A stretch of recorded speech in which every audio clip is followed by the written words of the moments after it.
everybody, it is so great to see you again back on our channel. My name is Amara. And my name is Gospel.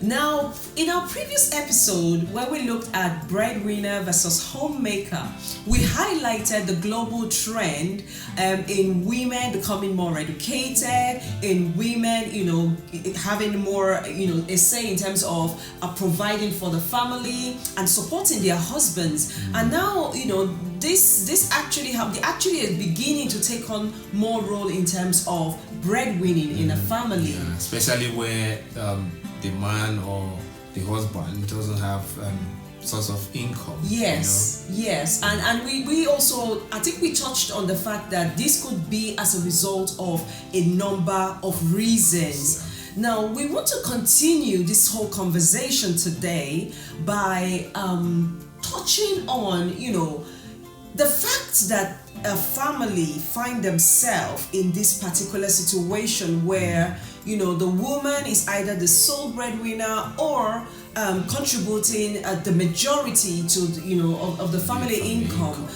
Now, a lot of families are caught up in such a way that this puts a lot of pressure on the man, and it has become a point of constant issues or constant challenges in a lot of family. Now, does it mean that a couple cannot be happy if they find themselves in such a pickle? Where the woman is the sole, or maybe she contributes more in terms of the financial and other sort of responsibility within a home. I think the place to start is to look at it this way. People have different capacities, Yes. A woman may even have more skills, more education, more capacity to earn more income than the husband. Sure. And when that happens, obviously the woman may be making more contribution in that regard. It doesn't mean that the man is less of a person if the wife is the one that makes more financial contribution depending on her level of skills, level of education, and her position in terms of job and all that. And when it happens that the man doesn't have a job or is not earning income and it's a temporary situation, I think they need to first of all look at it as something that is not constant and see how they can navigate the situation and have a happy relationship. So the first thing to do is to come to the table and say, this is our situation. So they need to have a conversation about this. This is what has happened. Yes. How can we maximize our strengths and minimize our weaknesses? Yes. In terms of finance and all. Yes. And bearing in mind that this conversation has to be an open conversation, an honest conversation, a frank conversation that they both need to engage in. Yeah. And like you said, trying to identify what the potential challenges might be, and also identifying how can we chart ourselves a way going forward. We are talking about honest and open conversation. The problem is that sometimes in the bid to have this dialogue, it could create more conflict, especially where the man feels, this is me, this is what I can do, I've lost my job, fine. And that conversation could hurt his ego if he's not open-minded. I see what you mean. So a situation whereby the man has a fixed mindset.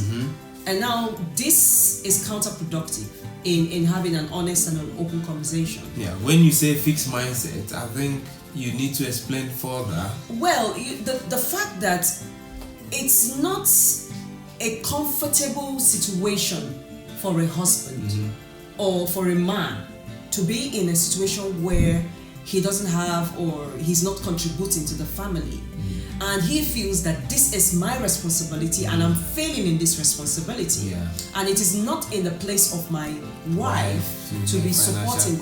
But the thing is that you find yourself in this situation, and it is very important that you have a healthy relationship in spite of the fact that you're in this situation. Yeah, fixed mindset again could also be as a result of culture that we treated in the other. Absolutely, yes, we touched on culture. Yes, because you think this is my role, like you pointed out, and nothing will change from in terms of me not doing that which I'm supposed to do. Now that I've lost that road, I cannot even do any other thing. Yes. Apart from the role of providing. Yes. For my family. So I mean, it is all also down to the whole, societal expectation, the responsibility of a man. But we don't want to go into that because we are trying to look into how can they be happy. Because look, your relationship, right, is about the both of you in the relationship. It's a teamwork. It's a teamwork. I appreciate the fact that, so many people might look into your relationship and try to make it their business by saying, oh, this man is not working, it's the wife providing for the family. But I think that you two need to come to it, as long as both of you are comfortable with that and you understand why that is the case at the time, at the point in time. You shouldn't allow the expectations of people to put a lot of pressure on your relationship, because this tends to happen a lot. And the fact that yes, the societal expectation, there's a lot of cultural expectation, and then a lot of people put a lot of burden on their relationship as a result of these expectations as well.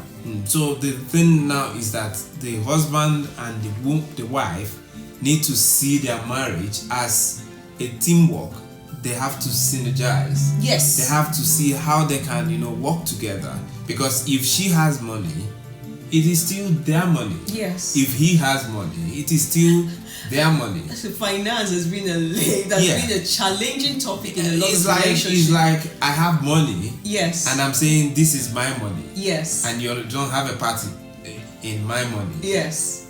I don't see it that way. Even as a man, if I have whatever I have belongs to you. Yes, but we cannot make our marriage a template for others, because look, there are a lot of relationships out there. Yeah, but the truth is that marriage is one. As in, you said, husband and wife are one. Yes. So if you are one, what you have should be one. Yes, I know that. I know that for sure. That is the ideal state. That's the ideal state. However, there are a lot of factors. I mean, we're not touching on finance here, but for a woman or some women in a relationship, they feel that their money is my money, and then the husband's money is our money. That's yes. Even some men also have that mindset, because they will say, whatever you have is your money. I don't care how much you make, because I am the man. I have to provide. So my money is our money. So your money is your money. Well, I understand. Drawing from what we have been saying, the best thing for a woman here is to be very supportive of the man. To be, emotionally, it is not a good point for a man to be, because this could lead to a lot of mental health issue, could lead to depression for a man. So for a man to find himself in that state, I mean, it is not a comfortable state. And this is where he would require the support of his wife.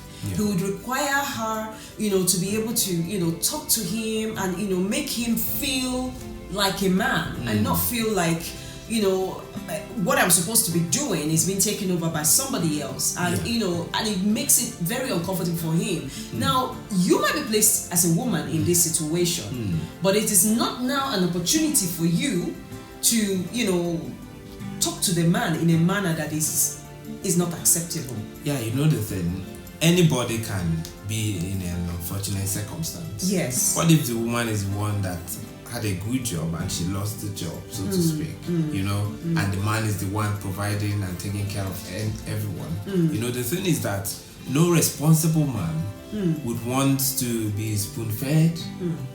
Every man is, I think it is part of the nature of men to, find a way to provide for their family, even if they need the support of the woman. It doesn't mean that he will be He's very not disposed comfortable to sit at home and the wife will do everything in terms of finance. So the woman needs to support him at that point as he's making efforts to move away from that situation, as long as they have a mindset that this is not a permanent situation. So if they are working towards getting off it, they need to work together. But then some women see this as a time to trample on like I was saying earlier on. And become the head of the home. Yes, we've talked about the woman being supportive, but I think a man in this state needs to be very supportive of the wife as well. Provision is not just finance. Even if you're the one making all the money, you can as well provide emotional support to your wife. What do you think? Yes. I mean, a woman, when you think about the fact that women have their responsibility as a woman in a home, and if you put having to provide solely for the family on top of all that, I think that we could do with a bit of support from the men. Just appreciating what we do, taking a bit of some responsibilities around the home, with the chores. I appreciate that cooking is not every man's forte, but there are areas that you can actually take up to help alleviate some of the burden that a woman would need to think about on top of all the other things that she would need to do. I think if a husband and wife see this as teamwork, whatever they do, they work together as teamwork, where there is flexibility in terms of filling the gaps. Yes, is going to help. Yes, and the thing, you said something about teamwork. It's all a thing of the mind. Yes. Because you need to be in a position where you understand that the relationship is about the two of you. Yeah. And it has to be what works for the two of you. Yes, and until you come to that point, you would always struggle in your relationship. It's about synergy. So it is not even about this situation with money. It's not about this finance situation. You will struggle with everything in your relationship. So you need to come to that point where you say, look, we're in this together. We need to weather this storm together. We need to navigate this together and find a solution out of this. Yeah. And someone out there who is not in this situation might be saying, well, that's not my business. That's not my cup of tea. Yeah. But the truth is, apart from finance, there are other issues that families need to navigate together. So you have to always have that oneness, so that whatever challenge that you're faced with, you work together as a team to overcome. Another thing that I want to touch on is the fact that this should not be seen as a permanent arrangement. Like we said before in the previous episode, there are a number of factors for which a couple can find themselves in this sort of situation. But the man can think about how can I reinvent myself, how can I probably upskill myself and build some capabilities in different areas, just to make sure that I position myself to be employable, and maybe these are ways that he could think. Focusing so much on trying to develop himself can get him not thinking too much about the fact that, I'm fighting myself, or maybe self-pity and all of those kind of things, but seeing it from a positive point of view, seeing it as a break in his career for him to reinvent himself and then to relaunch as well. For us, the best situation is where the man can provide, the woman can support. Yeah. No matter how much it is, so that everybody is making contribution to, cater for the needs, financial obligation of the family. Yes. They should work as a team. For any couple out there who is in this kind of situation where maybe one of you doesn't have a job and things are tough in terms of finance, we just want to encourage you. We just want you to have faith. We want you to believe that this condition is not permanent. There will be light. There is always light at the end of the tunnel. So stick together. Understand that your relationship is strong enough to weather the storm. If you work as a team, if you work together, you would see yourself on the other side. Yes. And things will work out fine. Exactly. And in the words of Robert Schuller, I love that. He said, tough times never last, but tough people do. Tough relationships do. If we rephrase it, yes, tough times in marriage never last, but tough couples do. Yes. So just stay strong, hang in there. These two will pass. We want to ask you, what do you think couples in this kind of situation can do to navigate it? Please write your comment in the comment section below and let's know what you think. And we just want to say, thank you so much for keying into our channel today. It was so lovely, to just talk to you about setting and share our hearts with you and, have you listen to us. We do appreciate this. And we just want to say, if it's your first time watching us, please do not forget to subscribe to our channel and turn on your notification bell. And remember, we'd love to hear from you. Have a fantastic day. Goodbye.